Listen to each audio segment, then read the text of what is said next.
www.jamiamadiniyajadid.org.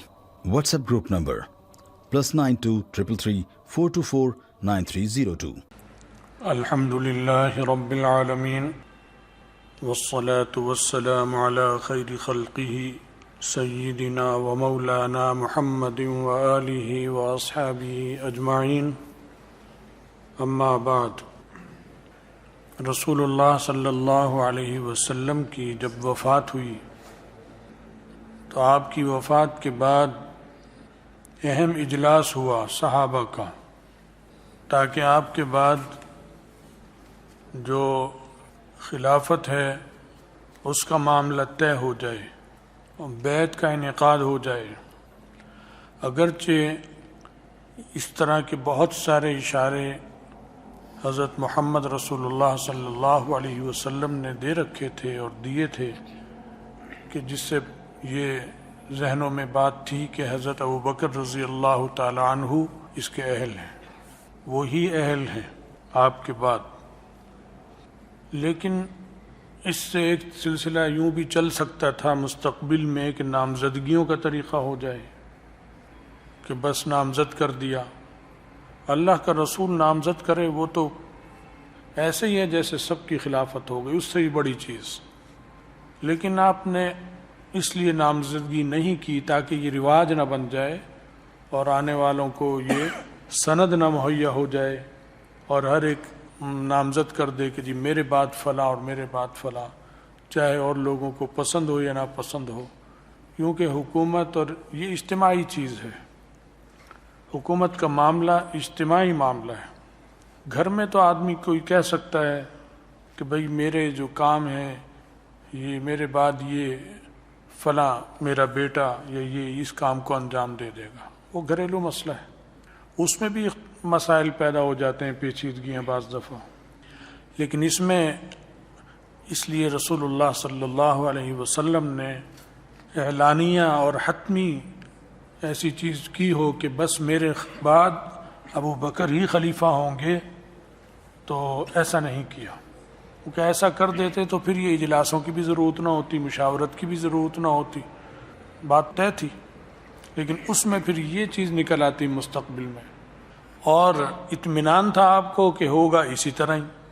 وَيَأْبَى اللَّهُ وَرَسُولُهُ إِلَّا أَبَا بَكْرَ أَوْ كَمَا قَالَ علیہ السلام. اللہ اور اس کا رسول ابو بکر کے علاوہ یہ اسی قسم کے کلمے ہیں، جملے ہیں نبی علیہ السلام کے جو ارشاد فرمائے کہ کسی کو قبول نہیں کریں گے، یہ فرمایا تھا. تو جب آپ کی وفات ہو گئی تو اس کے لیے اجلاس ہوئے. ابھی مسجد نبوی میں اجلاس نہیں ہو پایا تھا تو اطلاع ملی کہ سقیفہ بنو ساعدہ مسجد نبوی کے قریب ایک بیٹھک تھی، ڈیرا تھا حضرت سعد بن عبادہ رضی اللہ تعالی عنہ کا. وہ خزرج قبیلے کے سردار تھے، اس لیے ان کا حجرہ سب کے لیے تھا، اس قبیلے کے اہم جگہ تھی، وہاں اجلاس ہو رہا تھا. تو یہ دو حضرات جب انہیں اطلاع ہوئی یہاں کہ ایسے وہاں ہو رہے ہیں اور انصار جمع ہیں، تو یہ دونوں حضرت ابوبکر بھی تشریف لے گئے، حضرت عمر بھی، اور حضرت ابو عبیدہ بن جراح بھی، اور بھی کچھ ساتھی ان کے ساتھ وہاں تشریف لے گئے. وہاں اس پر مشاورت ہو رہی تھی، اور وہاں یہ بات ہو رہی تھی کہ منا امیر و منکم امیر. کچھ مہاجر پہلے سے ہوں گے وہاں اور بھی موجود، وہ یہ مشورہ کر رہے تھے کہ ایک امیر ہم میں سے بن جائے خلیفہ، اور ایک آپ میں سے بن جائے. تو حضرت ابوبکر اور عمر رضی اللہ تعالیٰ عنہ یہ حضرات تشریف لے گئے. تو حضرت عمر فرماتے ہیں کہ واللہ ما اردت بذالک، یعنی میں نے ایک مضمون سوچا ہوا تھا کہ وہاں جا کے میں تقریر کروں گا، خطاب کروں گا، جس میں سارے سیاسی امور، سیاسی معاملات اور ساری نزاکتیں موقع کی اور جو ضروری چیزیں وہ بیان کر تاکہ خلیفہ کا انعقاد ہو جائے اور کسی قسم کی کوئی بدمزگی پیدا نہ ہو. تو فرماتے ہیں کہ میں نے حیأت کلاما قد اعجبنی، جو مجھے پسند تھا، ایسا مضمون میں نے ذہن میں سوچ رکھا تھا. اور مجھے یہ خدشہ تھا کہ شاید ابو بکر رضی اللہ تعالی عنہ اس قسم کا بیان نہ کر پائیں. تو میں نے جب دیکھی وہاں نزاکت حالات کی کچھ ایسی تھی، یہ جو منا امیر و منکم امیر کی جو تجویز آئی، تو میں نے بات شروع کرنی چاہیے. تو مجھے ابو بکر نے خاموش کرا دیا رضی اللہ عنہ، وہ کہا آپ رک جائیں، اور خود بیان کرنا شروع کر دیا. اور پھر جو انہوں نے تکلم کیا فتکلم ابلغ الناس، میں کہتے ہیں کہ انتہائی فصیح اور بلیغ گفتگو کی، جو میرے یعنی گمان میں بھی نہیں تھی، اور جو میرا سوچا ہوا مضمون تھا اس سے بھی بہت اعلیٰ، وہ انہوں نے بیان کیا، تقریر کی وہاں پر. اور اس خطاب میں انہوں نے یہ دو ٹوک کہا حضرت ابو بکر رضی اللہ تعالیٰ عنہ نے کہ نحن الامراء وانتم الوزراء، امیر تم میں نہیں بن سکتا، ہم امیر ہوں گے. یعنی ہم جو قریش کے ہیں، اور قریش میں بھی جو مہاجر آئے ہوئے ہیں، جو نبی علیہ الصلاۃ والسلام کی تحریک اور انقلاب کے ساتھی ہیں اولین، وہ تو ہم میں سے ہوگا. اور انقلاب کا عام طور پر بھی یہی قاعدہ ہے، کوئی بھی تحریک ہو، چاہے وہ اہل حق کی ہو، باطل کی ہو، ان کی ہو، تو اس انقلابی تحریک میں ایک قائد ہوتا ہے اور اس کے ساتھی ہوتے ہیں، جو کچھ شروع کے ہوتے ہیں، کچھ بعد میں شامل ہوتے ہیں، کچھ اور بعد میں. اور اگر وہ انقلاب کامیاب ہو جائے تو سب سے پہلے وہ اپنے قریبی ساتھیوں کو ترجیح دیتا ہے. طریقہ بھی یہی ہے، ان کو چھوڑ کر دوسروں کو رکھے، یہ نہیں ہوتا کہیں بھی. اس کو وزیر خارجہ، اسے وزیر داخلہ، اسے فلاں، اسے خزانہ، بعد والوں کو ترجیح دے گا تو گڑبڑ ہو جائے گی، کیونکہ قربانی کا دخل ہوتا ہے. تو جو حضرات مہاجرین نے اسلام کے لیے قربانیاں دیں اور نبی علیہ السلام کے ساتھ شامل ہوئے اس تحریک میں، وہ تو بہت پہلے شامل ہوئے. حضرات انصار نے بھی بڑی قربانیاں دیں، اس میں کوئی شک نہیں، لیکن وہ بعد میں ہے، بہت بعد. تو اس اعتبار سے بھی بات درست تھی. جو دستور دنیا کا چل رہا ہے، ایک رواج ہے، اس کے مطابق بھی صحیح تھا. اگرچہ ایک رواج تھا کہ بعض موقعوں پر دو امیر ہو جاتے تھے، اس وقت بھی وہاں اس کے اعتبار سے انصار میں سے کسی نے تجویز پیش کی تھی. لیکن اس سے اتنی بڑی سلطنت جو مستقبل میں بننے والی تھی، چاہے وہ پھیلاؤ کے اعتبار سے بعد میں پھیلاؤ ہونا تھا اس کا، لیکن اپنی اہمیت کے اعتبار سے تو اس وقت سب سے بڑی سلطنت تھی، کیونکہ روم اس سے کانپ رہا تھا. اگرچہ روم کی طرف فتوحات نہیں ہوئیں، ایران کی طرف فتوحات نہیں ہوئی، لیکن بڑی بڑی سلطنتیں ان سے لرز رہی تھیں اور ان پر گہری نظر تھی ان کی. ذرا سی کوئی خرابی ہوتی وہ فوراً فائدہ اٹھاتے اس سے. تو یہ نزاکتیں اور یہ حالات تو سب سمجھ رہے تھے، نبی علیہ السلام کے جو قریب کے ساتھیوں نے تو سب ادراک تھا ان چیزوں کا. اس کی روشنی میں انہوں نے دو ٹوک کہا، نحن الامراء، سیٹ پر ہم بیٹھیں گے، بڑی سیٹ ہماری ہے، وانتم الوزراء، تم وزیر ہو گئے. تو یہ سارے بزرگ اور ولی تھے. یہ اس دور میں بڑی مشکل ہو گئی کہ بزرگ اور ولی اور نیک لوگوں کو کہتے ہیں کہ انہیں سیاست اور اقتدار، انہیں کیا ضرورت ہے، انہیں آنا نہیں چاہیے کرسی پہ، یہ تو اور لوگوں کا کام ہے، ان کا نہیں ہے. آپ خود دیکھ لیں کہ یہاں کیسی دو ٹوک بات کی حضرت ابو بکر نے، اور حضرت عمر بھی تائید میں تھے ان کی، حضرت ابو عبیدہ بھی ان کی تائید، سب تائید کر رہے ہیں ان کی رضی اللہ عنہم اجمعین. چند تھے جنہیں ذرا کچھ تھوڑا بہت تھا، بعد میں وہ بھی ختم ہو گیا بالکل. تو انہوں نے فرمایا کہ نہیں. تو حباب بن منذر رضی اللہ تعالیٰ عنہ، یہ انصاری ہیں، یہ اٹھے، انہوں نے کہا لا نہیں، واللہ لا نفعل، ہم یہ قبول نہیں کرتے بات کہ ہم وزیر ہوں اور آپ امیر ہوں. منا امیر و منکم امیر، ایک امیر ہم میں سے، ایک آپ میں سے، لیکن امیر ہم ہی ہوں گے. یہی ہو رہی ہے بات. یہ نہیں کہہ رہے نہیں میں اللہ والا ہوں امیر تم بن جاؤ، میں اللہ والا ہوں، وہ بھی کہہ رہے نہیں میں بھی اللہ والا ہوں درویش، میں یہ سیٹ نہیں چلا سکتا. وہ کہ نہیں میں بھی اللہ والا ہوں، میں نے نبی علیہ السلام کے ہاتھ پہ بیعت کی تھی اور میں سب سے بڑا اور سب سے پہلا اللہ والا ہوں، میں سیٹ نہیں لوں گا. کہ کسی نے بھی یہ جملہ نہیں کہا، کسی نے، کیونکہ یہ کہنا گناہ اور حرام تھا، یہ حرام تھا. اللہ کے اتارے ہوئے بھیجے ہوئے نظام کو جیسے کہ الٹا دیں، یعنی جو چیزیں وہ کرنی چاہ رہے تھے رومی اور ایرانی، وہ چیز یہ کیسے کر سکتے تھے صحابہ؟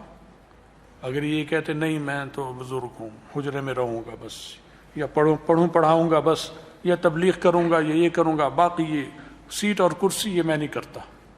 کیسے نہیں کرتے جب نبی علیہ السلام کر رہے ہیں اور ان کی خالی ہوئی ہے سیٹ، اس پر بیٹھنا ہے. ان کے تربیت یافتہ میں سے کسی نے کوئی یہ بات نہیں کر رہا، بلکہ یہ کہہ رہے ہیں کہ اہل آئے گا اس پر، یہ ہماری ہے، کوئی اس کی طرف دیکھے بھی نہیں. یہ بات ہو رہی ہے، یہاں پر یہ بیان ہو رہا ہے. تو ابو بکر رضی اللہ تعالیٰ نے پھر فوراً تردید کی، لا ولیکن الامراء وانتم الوزراء ہم اوسط العرب. وجہ بتائیں، عرب کا مرکز اور درمیان عرب وہ قریش ہے، قریش میں سے بنیں گے. ہم اوسط العرب دارا واعربهم احسابا. حسب کے اعتبار سے بھی سب سے جو عرب میں اعلیٰ نسب ہوتے ہیں تو ان میں نسب کے اعتبار سے بھی جو ہیں وہ کون ہوگا؟ ہم. حسب نسب اہم ہوتا ہے، لیکن نسب بنتا کیسے ہے؟ حسب سے بنتا ہے. حسب کا مطلب خدمات، قربانیاں، کارنامے. تو قربانیاں اور کارنامے کس کے زیادہ تھے؟ قریش کے، مہاجرین کے. انصار بھی شامل ہوئے قربانیوں میں لیکن بعد میں. تو فرمایا کہ ہم احساباً جو ہیں قریش یہ مقدم ہیں. اور پھر انہوں نے تقریر کر کے ادھر حضرت عمر تھے، ان کا ہاتھ اٹھایا، ادھر ابو عبیدہ بن جرہ تھے، ان کا ہاتھ اٹھایا، اور فرمایا ان میں سے کسی کے ہاتھ، ایک کے ہاتھ پر بیعت ہو جاؤ. اپنا تو خود نہیں فرمایا انہوں نے، تواضع بھی تھی ان میں اور اس کے بھی مناسب نہیں تھا، بس ذہن بنا دیا جو ضروری تھا. خطاب کر فرمایا کہ ان میں سے کسی ایک کے ہاتھ پہ بیعت ہو جاؤ. تو حضرت عمر بیٹھے تھے، وہ کہنے لگے بل نہیں، بل نبایعک انت، ہم آپ کے ہاتھ پر بیعت کریں گے. فانت سیدنا وخیرنا واحبنا الی رسول اللہ صلی اللہ علیہ وسلم. ان کی ڈگریاں بتائیں کہ ہم نہیں، ڈگریاں آپ کے پاس ہیں، ہم سے زیادہ، ہمارے پاس بھی ہیں لیکن آپ کے پاس زیادہ ہیں. کیوں؟ کہ ایک آپ ہم سب کے سردار ہیں، دوسری ڈگری یہ کہ آپ ہم سب میں بہتر ہیں، یعنی آخرت کے اعتبار سے بھی. جب سردار ہیں تو بہتر ہی ہیں. خیرونہ کا مطلب ہے آخرت کے اعتبار سے بھی، کیونکہ نبی علیہ السلام نے فرما دیا تھا دنیا میں ہم کسی کے بارے میں تو نہیں بتا سکتے کہ آخرت میں کون اچھا کون برا ہے، لیکن جس کے بارے میں نبی علیہ السلام بتا چکے اس کے بارے میں تو کہیں گے. فرمایا کہ آپ وخیرنا اور واحبنا، ہم سب میں زیادہ آپ نبی علیہ السلام کو پسند اور محبوب تھے، اس لیے آپ ہٹائیں. اس کے بعد حضرت عمر نے ایک دم ان کا ہاتھ پکڑا اور بیعت کر لی ان کے ہاتھ پہ. اسی طرح انہوں نے کی تو ایک انصاری بھی بیٹھے بیٹھے ایک دم لپکے، حالانکہ پہلے ذہن اور تھا، قدرت نے ایسا ماحول پلٹا کہ ایک انصاری نے ہاتھ بڑھایا اور آپ کے دست مبارک میں ہاتھ دے کے بیعت کر لی، اور یوں بیعت ہوتی چلی گئی. اور سارا مجمع اسی وقت حضرت ابو بکر رضی اللہ تعالیٰ عنہ کے دست اقدس پر بیعت ہو گیا اور ان کے خلیفہ مان لیا سب نے، انصار نے. تو سیٹ نبی علیہ السلام کی ضائع نہیں ہونے دی. آج ہم نے ضائع کر رکھی ہے. ہم کہتے ہیں نہیں ہم تو نہیں، علماء تو یہ کام نہیں کریں گے، ہم تو عالم ہیں، ہم تو بزرگ ہیں، ہم تو خانقاہ چلاتے ہیں. بھائی وہ کیا تھے، یہ حضرات کیا ہیں؟ ہمارے پاس تو یہ اسوہ ان کا عمل، ہمیں تو ان کے طریقے پہ چلنا ہے. تو جتنے سیاسی معاملات ہیں، جتنے جہادی معاملات ہیں، جتنے معاملات تجارتی، وہ سب اس میں آ گئے.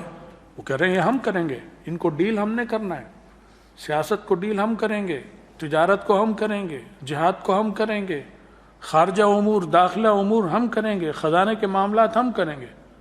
ابو عبیدہ بن جرہ وزیر خزانہ تھے، بعد میں جو ساتھ تھے انہیں وزیر خزانہ بنایا تھا، خزانہ ان کے پاس تھا، بیت المال. انہوں نے تو نہیں کہا نہیں میں تو اللہ والا، یہ درہم دینار کی گنتی اور ان کا آنا اور جانا، ان کا حساب یہ میں نہیں کرتا.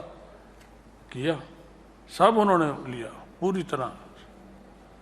تو یہ اس حدیث میں واقعہ آ رہا ہے، اور اسی میں یہ بھی آتا ہے کہ حضرت عمر نے بعد میں فرمایا کہ اس پوری تقریر میں ایسی زبردست تقریر کی انہوں نے ابو بکر رضی اللہ تعالیٰ عنہ نے صرف ایک بات اچھی نہیں کی جو مجھے ناگوار گزری، وہ یہ کہ انہوں نے میرا نام لیا کہ اس کو بناؤ، اس کی مجھے تک یہ غلط تھی، یہ مجھے قبول نہیں تھی، اور یہ فرمایا کہ مجھے پکڑ کر بلا جرم کے بلا قصور کے ذبح کر دیا جائے، میرے لیے یہ بہتر ہے بنسبت اس کے کہ عمر کرسی پر بیٹھے اور اس کی رعیت میں ابو بکر ہوں، یہ نہیں ہو سکتا، اس سے بہتر تھا کہ مجھے بلا قصور اور جرم کے ذبح کیا جائے، یہ آسان ہے میرے لیے بنسبت اس لیے کہ میں ایسی رعیت کا سردار بنوں کہ جس رعیت میں ابو بکر رضی اللہ تعالیٰ عنہ موجود ہوں۔ تو یہ بات فرماتے ہیں کہ یہ انہوں نے ایسی کی کہ اس مجھے ناگوار گزری، باقی انہوں نے کہا بالکل ساری باتیں ان کی صحیح تھی۔ تو یہ اخلاص بہت اعلیٰ درجے کا تھا ان لوگوں کا، چاہے ابو بکر ہوں، عمر ہوں، عثمان علی ہوں، ابو عبیدہ بن جراح ہوں رضی اللہ تعالیٰ عنہ مجمعین، انصار ہوں، مہاجرین ہوں، سب اخلاص کے بہت اعلیٰ درجے پر تھے، ورنہ دنگا فساد تو یہاں بھی کر دیتے۔ اب بھی وہ بیعت شروع ہوئی، ساتھ ہی کوئی پتھر مار دیتا، کوئی سوٹا مارتا، کوئی نعرے لگاتا کہ نہیں ہمیں منظوری نہیں، اور لڑائی جھگڑا سر پھٹول شروع ہو جاتی، کہیں بھی نہیں ہوئی، سب نے بیعت کر لی، اور خوبصورتی سے کام منعقد اللہ نے کیا کہ اس کا انعقاد ہو گیا۔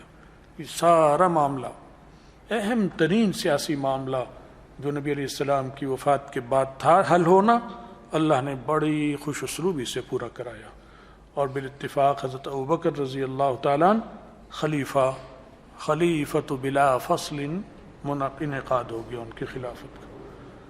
اللہ تعالی ہمیں ان حضرات کے نقش قدم پہ چلنے کی توفیق عطا فرمائے، دین کو اور اسلام کو سربلندی عطا فرمائے، اور جو اس وقت عالم اسلام کو ذلت، پسپائی، رسوائی جو پڑی ہوئی ہے، ہمارے گلے کا طوق بنی ہوئی ہے، اللہ اس کو ہم سے دور کرے، اور اللہ عالم اسلام کی حفاظت فرمائے، ہم سب کا خاتمہ ایمان پر فرمائے، اور آخرت میں رسول اللہ صلی اللہ علیہ وسلم کی شفاعت اور ان کا ساتھ نصیب فرمائے۔